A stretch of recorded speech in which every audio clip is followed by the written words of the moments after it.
Welcome to Dashing Dish. One of the questions that I get asked all the time is, how do I maintain a healthy lifestyle? So today I'm going to give you a sneak peek into my daily routine, and I'm going to share some of my personal favorites and also show you how I kind of plan out my day to show that you can live a healthy lifestyle and truly enjoy it. Today's menu includes cookies for breakfast. You heard me right. Cookies to start the day. A cauliflower pizza bake that makes a delicious filling lunch, and baked jalapeno chicken and Parmesan, zucchini, and tomatoes to round out the day for dinner. Dessert, you ask? Of course. How about some rich and creamy hot cocoa? I'll be sharing all my secrets for staying healthy, all while enjoying the food that we love, coming up.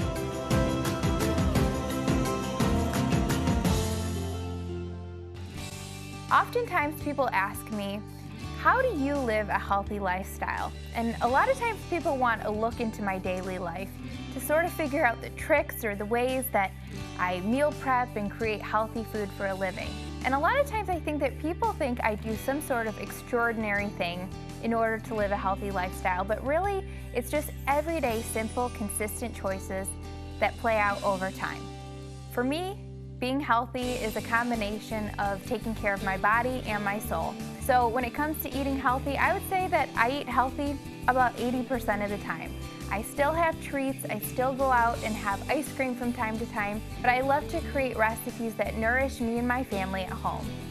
As far as taking care of my soul, I start every single day with God's Word. And then all throughout the day, I stay in communion with Him. And really, that's as simple as it is. It's just everyday choices and living a life of balance. So today, I'm going to share a look inside my daily life, including some of my personal favorite daily eats.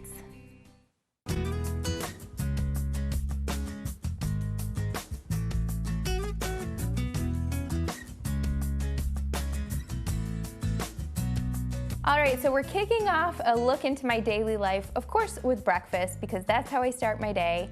Every single day I wake up and I usually have a really big jug of water with, of course, a cup of coffee and then a little something to eat. So usually that little something to eat is something before my workouts. It's not too heavy, not a full breakfast, but just enough to tide me over until after I'm done working out or whatever it is I'm doing, playing with Maddie in the morning.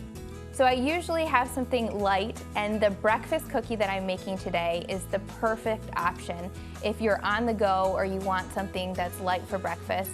And who doesn't love cookies for breakfast? So it's all really wholesome, good ingredients to start your day, even though it's in a cookie. I have some old-fashioned oats here, and that's 1 cup of old-fashioned oats. I have a half cup of oat flour. So these are just like basically an oatmeal cookie, but instead of white flour, we're using oat flour and we're using old-fashioned oats, of course. Then for some protein, it's really important to start your day with a little bit of carbohydrate to get your blood sugar stabilized, to give you some fuel for the day, and also some protein. So I have 3/4 cup of peanut flour.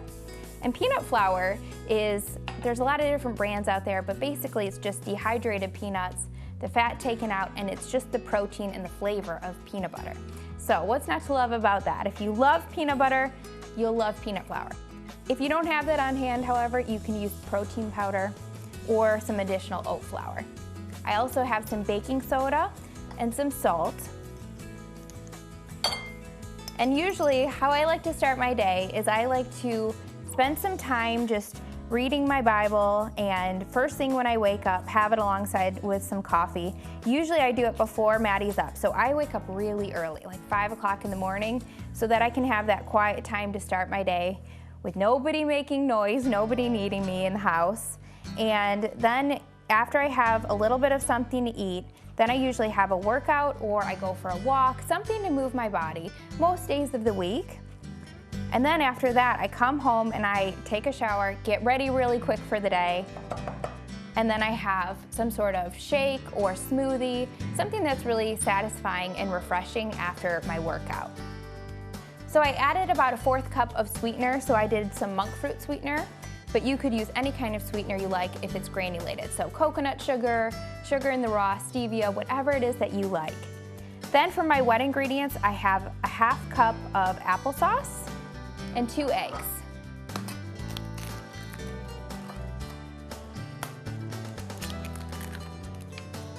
Then I'm just gonna stir this up until it's well combined. And what I like to do with these cookies is really anytime I bake, I like to do a double batch. And that way I'm not baking, all the time, because everybody in my house loves these. Sean, Maddie, myself, so they go really quick. So sometimes I'll even triple the batch, and you can see how easy they were. And then I'll just throw them in my freezer, and I'll pull them out whenever we need a quick breakfast or even a snack or dessert. So this looks good. You just want to get it so that it's combined and it looks like cookie dough. Then we have our chocolate chips. And you can use any kind of chocolate chips or nuts or anything. Cranberries would even be good, dried cranberries in this. It looks just like an oatmeal cookie, but it does have that peanut butter flavor because of the peanut flour. That's looking great. So my mornings are usually spent creating recipes, and my husband Sean and I both work from home, so we usually juggle Maddie, and what we'll do is we'll take one morning where I have her and I'll take her to gymnastics or take her to the park or whatever it may be, and then the next morning Sean will take Maddie and spend time with her. So we always have a full morning, or at least a few throughout the week, to get some work done. So I spend the rest of my morning after my workout, time with Jesus, usually making and creating recipes. And then when she's down for her nap, because she's only 3, so I still have that golden nap time, I will take pictures of the recipes, write them down in my computer, all the editing that needs to be done, and then I put them on Dashing Dish if they are Sean and Maddie approved, of course. So these look perfect. I'm gonna pop them in the oven, 350 degrees for about 15 minutes or until they're golden brown and set. And then stay tuned, because up next we have a cauliflower pizza bake that is ooey gooey, cheesy, and wonderful pizza flavors.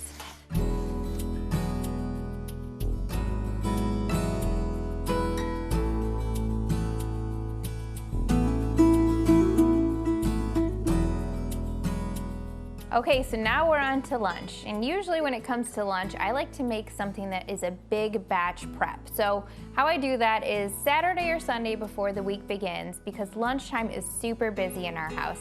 I make a big batch of something for myself, Sean, and Maddie to all enjoy for lunch. So something like a casserole, a soup, a big salad, these are all things that I prepare ahead of time so I can just get it out of the fridge and feed everyone when we're hungry. So this is a perfect example of a big batch prep meal that I would make for lunches ahead of time. This is my cauliflower pizza bake with chicken. And I just took 2 bags of frozen cauliflower florets. And this is kind of a shortcut for me, is I never really buy fresh vegetables unless it's absolutely needed. I like to work with frozen because you can just steam them or thaw them or roast them, and then they're good to go. They're washed, they're cut for you. It's a great shortcut tip. So I have 2 bags in a bowl here, and I'm adding 2 cups of cooked chicken. Now you could do rotisserie chicken, you could do grilled chicken that you had left over, whatever kind of cooked chicken. You could even do Instapot or Crock-Pot shredded chicken. Then to the bowl, I'm gonna add some marinara sauce, or you could do pizza sauce. So whatever it is that you prefer or have on hand. I like pizza sauce because it has a lot of the flavors of pizza, all the seasonings in there already, but I do add a little bit of extra seasoning, 1 teaspoon of garlic powder, and then 1 teaspoon of Italian seasoning. And that just gives it an extra punch of flavor. And then, of course, some Parmesan cheese. You can't have pizza without Parmesan cheese. It adds that salty flavor, and it really brings everything together. So this might look like it's not a whole lot of anything yet, but when you top it with the mozzarella and you bake it, you can even add pepperonis on top. It turns into the most delicious pizza bake, and you would never guess that cauliflower is in it. Now I have to admit, Sean and Maddie probably wouldn't eat a cauliflower filled dish, even a pizza one. I have tried. When Maddie was really little, she loved her veggies, but since she was about 2, wouldn't you know if she had an opinion about her veggies? So now I have to blend them and hide them wherever I can. So with Sean and Maddie, what I would do for this exact same recipe is I would boil some whole grain pasta. I usually use brown rice pasta. That's the best as far as nutrition goes, and something that they still look at and they think that's white pasta. You know, I can't use the green stuff. And so then I would put the cooked pasta in this exact same recipe, so I might just make it all over again with cooked pasta, chicken, and the sauce and the Parmesan, and it would be perfect. So I'd make one casserole dish for me for lunches and one for them. Now I'm just gonna spray a 9x13 baking dish with cooking spray, and then I'm just gonna pour it in. And you can see how easy this was, and it will last me for lunches all throughout the week, and I just heat them up. It also would make a fabulous leftover if you're gonna make this for dinner. So I'm gonna kind of spread it in there. And then I'm gonna top it with cheese. And like I said, you could top this with pepperonis, any kind of veggies that you like on your pizza. It would be absolutely delicious. And a lot of times what I like to do is, because I'm trying to live a healthy lifestyle and not really think too hard about it, is I like to just incorporate veggies wherever I can with the flavors of what I like. So I love and enjoy pizza, of course, who doesn't? And so then I can find ways to add veggies to a dish where it tastes like pizza, it still has gooey cheese on it, and it has chicken to keep me satisfied. And there you go, it's the perfect healthy dish. So now I'm just gonna pop this in the oven, 425 degrees for about 20 to 25 minutes, and it will be absolutely delicious. I can't wait to have it for lunch.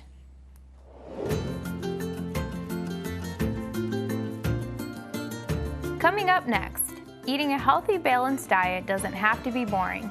We're bringing in the spice with jalapeno chicken and sheet pan squash and tomatoes for the win. And for something that's sweet, creamy, skinny hot cocoa.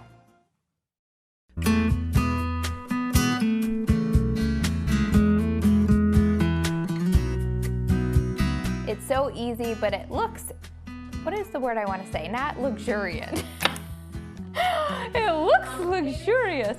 It looks gourmet. Segment 10.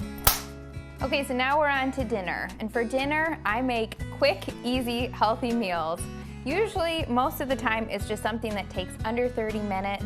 So this is my jalapeno chicken, and it is one of the top recipes on Dashing Dish, and you'll see why. It's so easy, but it looks absolutely gourmet. So I just have about 1.5 pounds of chicken here. They're 2 really big chicken breasts, so it doesn't matter how many breasts you have because you're gonna pound them out. And I just put them in a Ziploc bag, and I take a meat pounder and go ahead and pound them. So what that does is it tenderizes the chicken, but it also makes it even thickness so that it will bake throughout. I think a lot of times people are a little intimidated to bake chicken because you've had a bad experience. It's usually dry and tasteless and bland. But if you pound out your chicken and you add a really delicious topping, it sort of seeps into the chicken and it comes out really juicy and flavorful. So I'm gonna put my chicken breasts in a baking pan, and if you have, let's say, 4 people that you're feeding, you could cut them with some kitchen scissors, or you could just serve them as is, and you can just cut them with a knife right before serving them. Then I'm gonna make the topping to go with this chicken, and I have all of my ingredients here, so if you had a really busy day and you didn't even have time to measure, you could honestly just whip up the topping without even measuring these ingredients. It's so simple and you can't go wrong. You just want to take a 1/2 cup of Greek yogurt, or just somewhere in that ballpark. Add 1/4 cup of Parmesan cheese. Again, if you don't even have time to measure or even the brain capacity at the end of the day, sometimes I'm with you. You just kind of throw things into a bowl and you just spread it on some chicken breast. Anyone can do that. Then a 4-ounce can of diced jalapenos, but if you have kids at home and you like it more mild, you could do green chilies. Just gonna stir that up real quick. Then I have some bacon. I don't have the time to cook bacon and crumble it, so I just have some bacon bits, and I get organic or nitrate-free bacon if possible, a little bit better for you.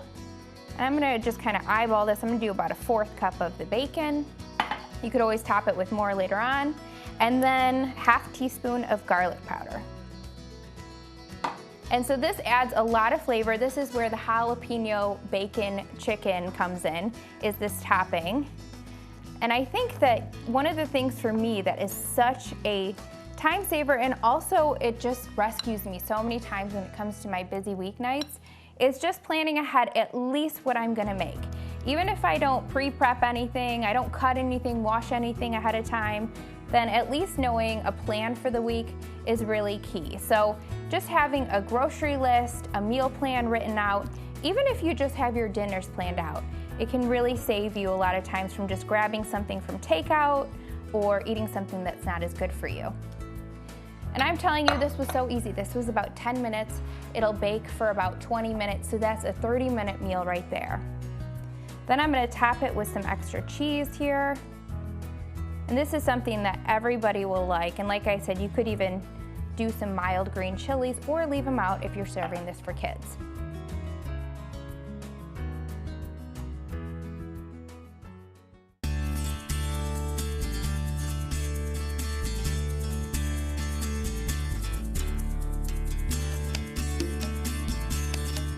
I wash the squash and tomatoes and slice the squash to form half-moon shapes with even thickness. I slice the tomatoes in half. I spread the squash and tomatoes evenly over the sheet pan and sprayed everything generously with cooking spray. I sprinkled the seasoning and Parmesan cheese over the top of the squash and tomatoes. I sprayed it once more with cooking spray to ensure an even golden brown topping and placed the pan in the preheated oven for 30 to 35 minutes or until the squash and tomatoes are roasted to your liking. Enjoy as a side or with any of your favorite main dishes. We all have seasons of life that make living a healthy lifestyle more difficult. When food choices, exercise, and caring for our bodies takes the back seat. One of the things I believe can be extremely detrimental to our long-term pursuit of health is having an all-or-nothing mentality, which can set us up for a downward spiral. Decide going forward that something is better than nothing and choose to focus on the good. When we focus on our wins rather than our perceived failures, we will be much more likely to move forward in a positive mindset and continue down the road of balance and success.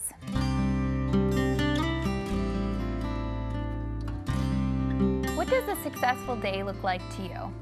Oftentimes when I get into bed, I run through my to-do list and I think about all that I checked off for the day. Our world measures success in so many different ways. Often it's to-do lists, priorities, even accolades and promotions. And although those things aren't bad, does it really matter to the heart of God?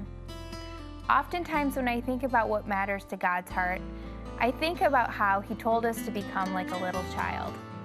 When I think about my daughter Maddie, I think about all that matters to her is to be close to me. She studies me, she looks at me, she wants to be close to me, and she wants to be just like me. When I think about the things that matter to God, I think about how the more time that we spend with Him, the more successful we are at all that we do. And that true success, at the end of the day, is coming close to the Father's heart.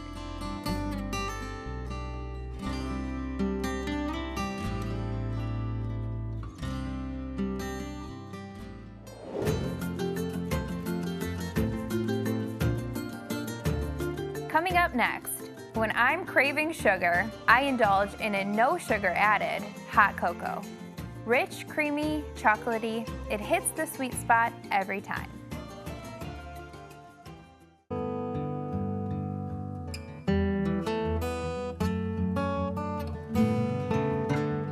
So now we're going to finish out one of my typical days, and of course I have to have dessert, and especially something chocolate.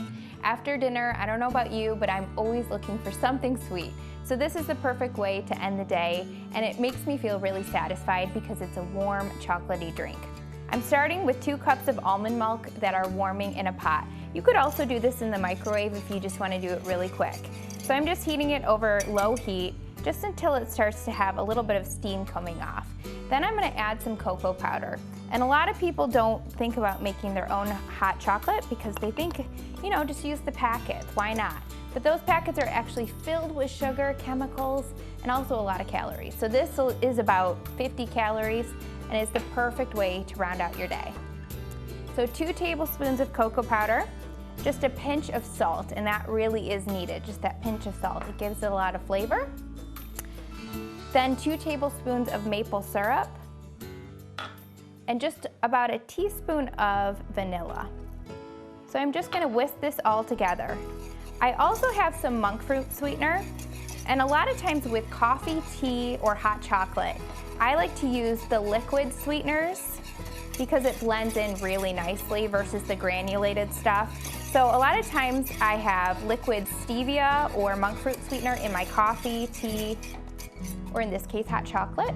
And so I'm gonna put a few drops of liquid monk fruit sweetener just to enhance the sweetness just a bit. And this is really good, especially around Christmas time with a little bit of peppermint extract. You could do a little bit of whipped cream on top to make it really rich. And I'm just gonna pour it into my mug here. Now this will make about 2 servings, so I doubled the recipe. You could give one to someone that you love and have a nice hot chocolate with a movie. It's a great way to end out your day.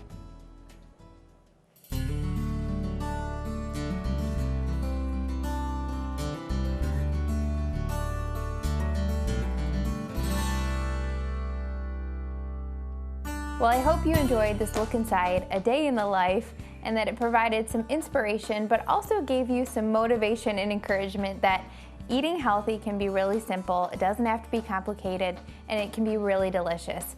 For all of these recipes and more, head over to dashingdish.com where you'll find recipes that nourish your body and soul.